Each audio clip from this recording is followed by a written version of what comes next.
سلام و درود به شما بینندگان گرامی هموطنان عزیز. اینک من باز در میهمانی شما هستم و آغاز میکنیم برنامه را. میدونید که امروز چی روز است؟ امروز در تاریخ جهانی روزی از روی تقویم در یکی از کشورها، یکی از دوردستترین کوچه های قدیمی خطای روزی تارتنک جشن گرفته میشه. یعنی روزی امیددهگی یا نمیدونم چگونه روزی تارتنک در خطای است.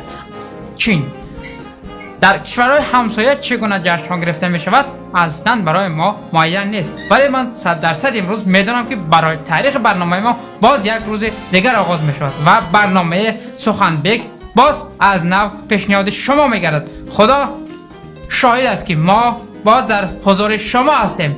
آغاز میکنیم برنامه را، با ما باشید. راستیگه بس چی آغاز کنم نمیدونم، باور کنید خیلی خسته شدم، اونقدر خسته شدم که نمیدونم از همین بسوادی زنک و همین رزویت که زنی همسایه، باور کنید جانم بلا با ما نمیفهمم از کجا رم. این التماس، این زدن حیات بسیار وزمین است. من نف درک کردم که حیات چگونه پیش برفته است. بسیاری ها من نفهمیدم، باور کنید دیگر التماس میکنم زنکون 100 مراتبه گوی من با دستانم لب دریا میروم، با سرم میروم 200 متر گرد میگردم، لیکن التماس رسیه رو نگو، التماس نکن، باور کن. اگر من وقتی همین رسیه میگه تمام موی های بدنم سیخ میزنن، راست میشود، استخوان ها به حرکت میدونن. زنک جان التماس تمام کار را فرمان، لیکن التماس برای رسیه رو نگو. من خسته شدم راستی. یک سال می نوام زندگی همین آغاز میکنی نمیکنی که میگه برای رسیه رو. آخه این رسیه آقا 85% این مردایی که رسیه من از دست همین زنها میاد. من از جمله خود من 6 مراتب رسیه رفتم آمدم از حساب همین زنها. زن یکم رای میکند خیلی میروید 2 ماه 3 ماه میسی، زن دیگه میزنه رای میکند، زن سوم زن چهارم، دائم همین های برای زن یکم خونه، برای زن دیگه باور کن بیزار شدم. رسیه هم آخر توکای التماس همین زنک جان مرا فهم کرد، یک فهم خودت یک خلاصه کنم خیلی نمیشه. حتی اگر گوی 100 روز گرسنه میشونم التماس همین رسیه رو نکنم، التماس نکنم. همین در اینجا یکم کار میکنم التماس. صحبت 2 نفر، شما رسام، هیکل‌تراش و یا اینکه ساختمانی هستید؟ اینگانی که ساختمان کار میکنید، ساختمانچی یا اینکه ساختمان کارمندی و ساخت بخش که بعد ساختمان رفت داره. قریب یافتید، کمتر نزدیک آمدید جوانی خوب. فهمو، یعنی شما نه اینو نه آن.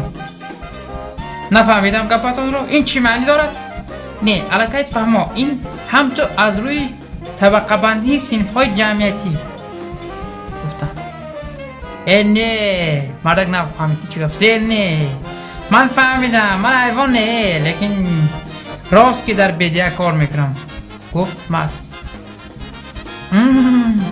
خیلیت که از یک امتحان گذاشتم، 1000 رحمت به معلم بیولوژی که به من علم زالوجی را آموزاند. گفت جوان. بینندگان گرامی هموطنان عزیز، بخش دیگری داریم با نام الهام از هفته یا اینکه خود الهام هفته. و اینک منتظر باشید، پیشنهاد شما میگردد. وقتی کتابخانه رو میبینم 2 هفته سرم درد میکند. گفت دانشجو با معلم 100 دقیقه در بین جمعیت آدمی زندگانی میکنید، شما حیف شده اید پسرم.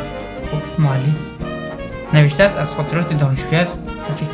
فنی آدم اعضای یکدیگرند که در آن فیش یک گفرند چوزوی پدر داور است. همین بیت را در سازمان ملل متحد تاجیک خواند و گفت واه این پنگیمون رنگ سعدی ما می نوشته بانک ما از شما منتدار برای راه درست را انتخاب کردنتان. خان جمله را در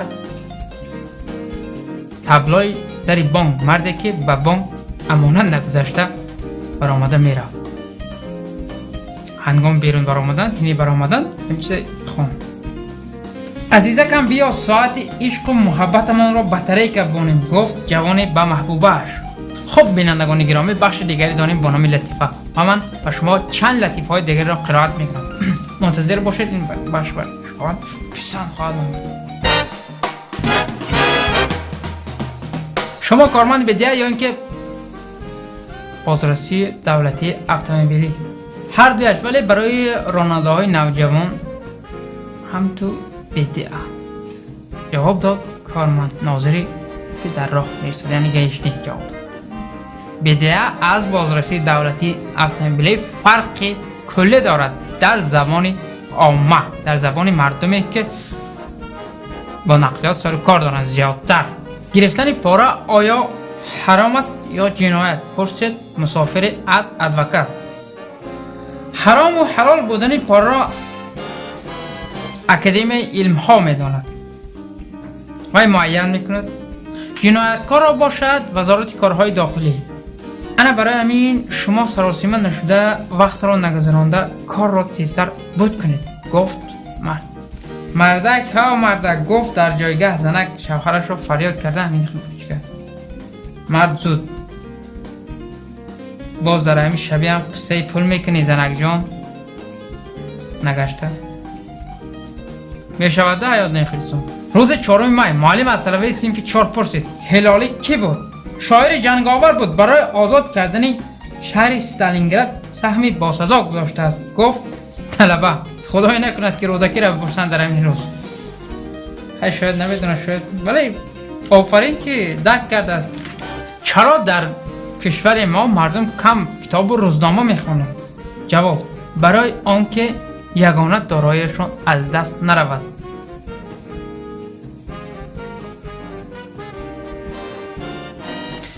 بینندگان عزیز، هموطنان گرامی، تماشابینان بسیار هم ارجمند، اینک باز فرصت رسید که ما با شما خیر خوش کنیم، یعنی اینکه خداحافظی میکنیم تا اینکه تا برنامه‌های دیگر منتظر شما باشیم و شما هم خوشحال، تنصیحت، سعادتمند بمانید. با همین تا این لحظه با شما بودن من سخنبگ. خدا نگهدارتان بینندگان عزیز. یا الله یا الله.